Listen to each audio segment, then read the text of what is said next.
Hello student, मैं राजेश कुमार वैष्णव, ranker point Jhalawar Rajasthan के online platform पर आप सभी बच्चों का स्वागत करता हूं। अच्छा बच्चों, देखिएगा, आज जो है अपन हिंदी व्याकरण का एक इम्पोर्टेंट चैप्टर स्टार्ट करने वाले हैं, जो व्याकरण का एक महत्वपूर्ण हिस्सा है। तो ध्यान दीजिएगा। स्टार्ट करते अपन भाषा के साथ में, जो हिंदी की एक नींव है ना। भाषा के बिना इंसान अधूरा होता है। ओके विद्यार्थियों, स्टार्ट करते हैं अपन भाषा। हाँ स्टूडेंट, ध्यान दीजिएगा। प्रयास कर हल निकलेगा, प्रयास कर हल निकलेगा, आज नहीं तो कल निकलेगा, आज नहीं तो कल निकलेगा। अर्जुन के तीर सासद रेगिस्तान में भी जल निकलेगा, अर्जुन के तीर सासद रेगिस्तान में भी जल निकलेगा। दोस्तों, अपने प्रयासों को आगे बढ़ाते हुए स्टार्ट करते हैं भाषा। ध्यान दीजिएगा, जो विद्यार्थी या जो इंसान प्रयास करता रहता है, एक दिन जो है सफलता को उसके कदमों में गिरना ही पड़ता है। ओके विद्यार्थियों, स्टार्ट करते हैं भाषा। भाषा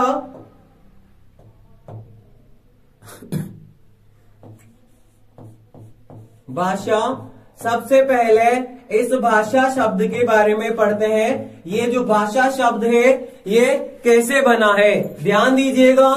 ध्यान दीजिएगा दोस्तों, भाषा जो है संस्कृत की भाष धातु से मिलकर बना है। इस भाष धातु का अर्थ होता है बोलना। क्या होता है बच्चों? बोलना। इसका अर्थ क्या होता है? बोलना। भाषा जो है संस्कृत की भाष धातु से मिलकर बना है, जिसका अर्थ होता है बोलना।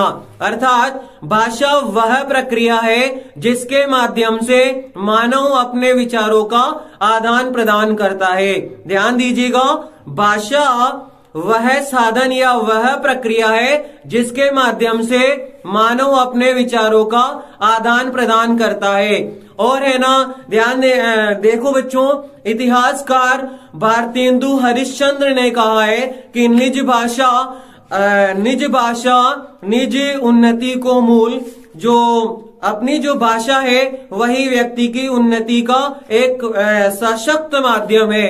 जिसकी भाषा अच्छी है उसकी उन्नति के अवसर बढ़ते जाते हैं, और जिसकी भाषा ही कमजोर है वो इंसान है ना, वो एक स्वयं में कमजोर इंसान माना जाता है। तो अपन स्टार्ट करते हैं भाषा के बारे में।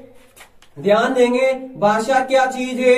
देखो बच्चों, एक ही लाइन में जो है भाषा के बारे में अपन चर्चा करते हैं कि भाषा क्या है। भाषा वह प्रक्रिया है, वह प्रक्रिया है ना, वह प्रक्रिया जिसके माध्यम से, वह प्रक्रिया जिसके माध्यम से, वह प्रक्रिया जिसके माध्यम से मानव अपने विचारों का आदान प्रदान करता है। मानव अपने विचारों का आदान प्रदान करता है। मानव अपने विचारों का, मानव अपने विचारों का आदान प्रदान करता है, वह भाषा कहलाती है। वह भाषा कहलाती है। मानव अपने विचारों का आदान प्रदान करता है, वह भाषा कहलाती है। वह भाषा कहलाती है।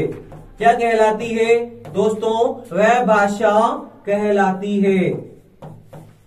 ये इसकी सबसे सरल आसान परिभाषा जो हमेशा के लिए आप जो है अपने मस्तिष्क में बिठा सकते हो। देखो, ये तो है भाषा के बारे में कि भाषा जो है वह प्रक्रिया है जिसके माध्यम से मानव अपने विचारों का आदान प्रदान करता है ना। आगे बढ़ते हैं, भाषा के प्रकार की अगर बात करें तो भाषा जो है कितने प्रकार की होती है, अर्थात जो है ना कितने तरीके से अपने विचारों का आदान प्रदान किया जा सकता है। ध्यान देंगे, भाषा के प्रकार देखिएगा स्टूडेंट, भाषा के प्रकार या भाषा के भेद, भाषा के भेद या भाषा के प्रकार है ना। अगर भाषा के भेद की बात करते हैं, भाषा के प्रकारों की बात करते हैं, तो विद्वानों ने जो है भाषा को है ना 3 भागों में बांटा है। भाषा को कितने भागों में बांटा है? 3 भागों में बांटा है। सबसे पहला भाषा का रूप होता है मौखिक। कौन सा होता है? मौखिक रूप होता है। और उसके बाद में दूसरे नंबर का भाषा का रूप होता है लिखित। लिखित रूप होता है। और उसके बाद में तीसरा रूप होता है संकेतिक। कौन सा? संकेतिक। ध्यान देंगे, इन तीनों शब्दों को अच्छे से समझते हैं। क्यों? क्योंकि ये भाषा की क्या है? भाषा के भेद है।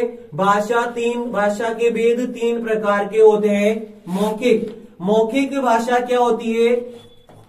मौखिक भाषा है ना, लिखित भाषा और सांकेतिक भाषा।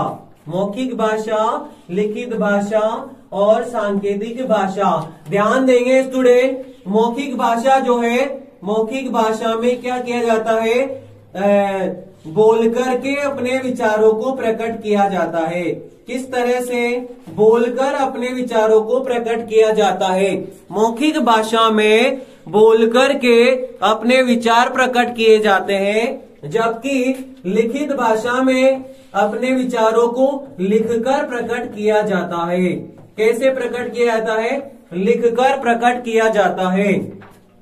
मौखिक भाषा में बोलकर के अपने विचारों को प्रकट किया जाता है और लिखित भाषा में लिखकर अपने विचारों को प्रकट किया जाता है।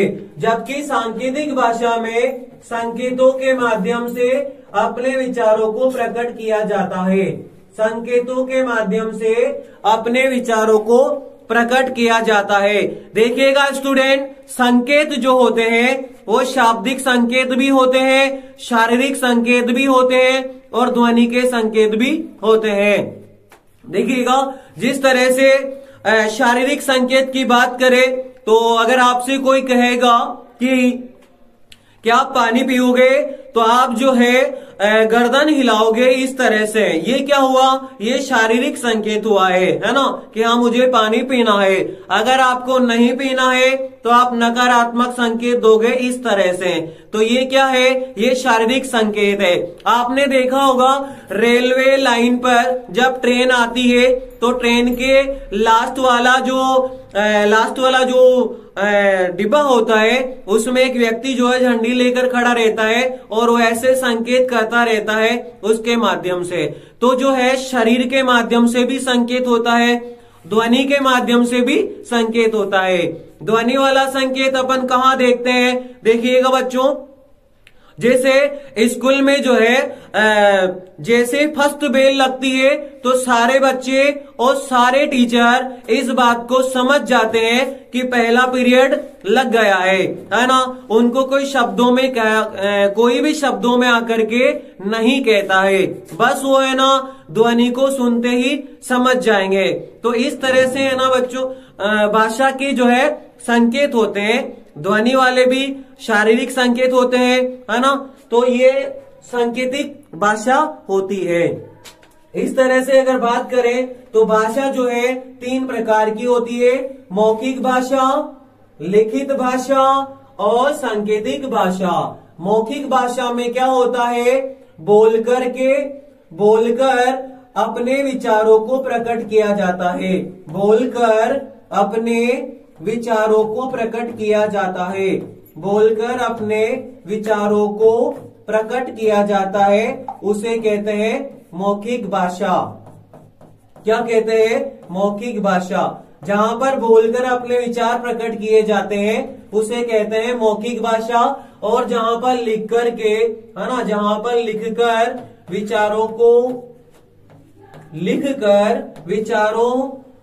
प्रकट किया जाता है, विचारों को प्रकट किया जाता है, उसे लिखित भाषा कहते हैं। लिखकर जहां विचारों को प्रकट किया जाता है उसे लिखित भाषा कहते हैं।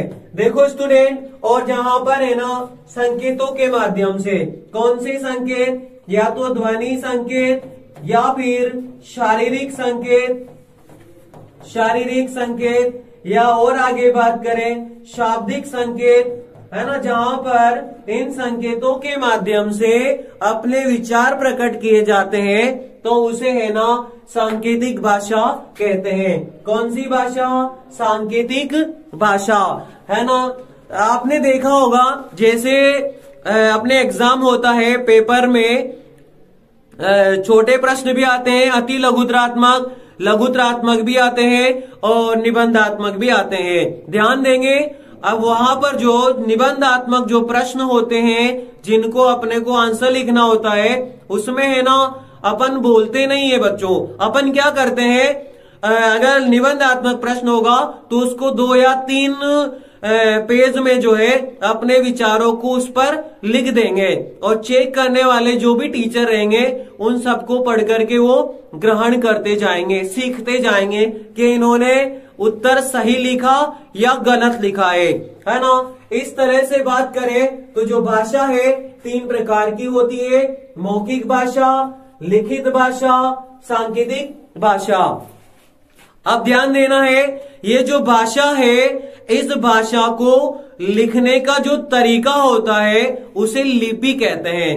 क्या कहते हैं? लिपि कहते हैं। जैसे मेरे जो विचार आपको सुनाई दे रहे हैं, अगर मैं इनको नोट करूंगा, अगर इनको मैं लिख दूंगा, तो वो क्या कहलाएगा? लिपि कहलाएगा। और हिंदी भाषा जो है उसकी जो लिपि है उसको देवनागरी कहा जाता है। कौन सी लिपि कहा जाता है?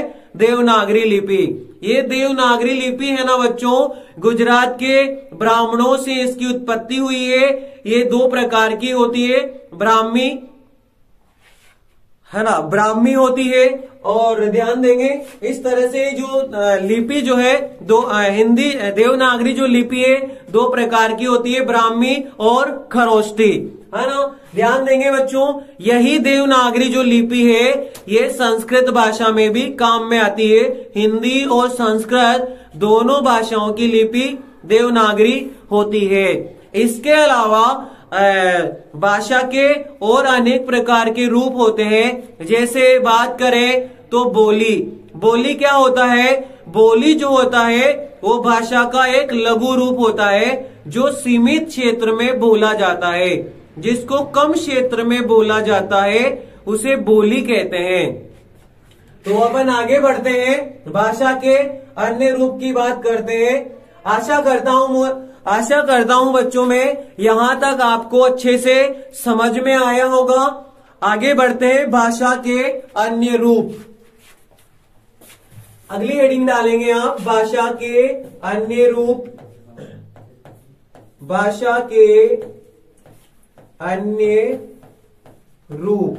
भाषा के अन्य रूप क्या होते हैं? देखो, भाषा के अन्य रूप होते हैं मूल भाषा, है ना, इसको मूल भाषा या बोली भी कह सकते हैं।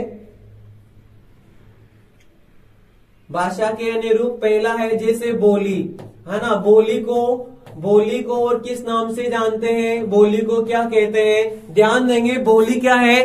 भाषा का जो है, भाषा की एक सीमित इकाई होती है बोली, जो सीमित क्षेत्र में बोलते हैं। जैसे हाड़ौती बोली, जैसे मारवाड़ी बोली, मेवाती बोली, ढूंढाड़ी बोली, है ना, ये सब राजस्थानी भाषा की क्या है? ये बोलियां है ना।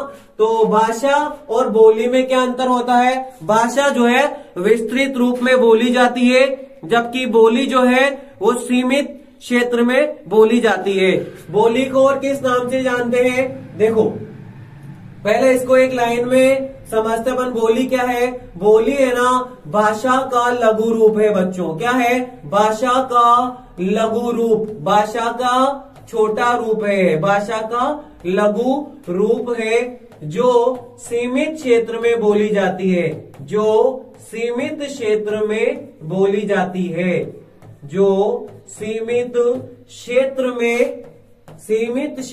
में बोली जाती है, सीमित क्षेत्र में बोली जाती है।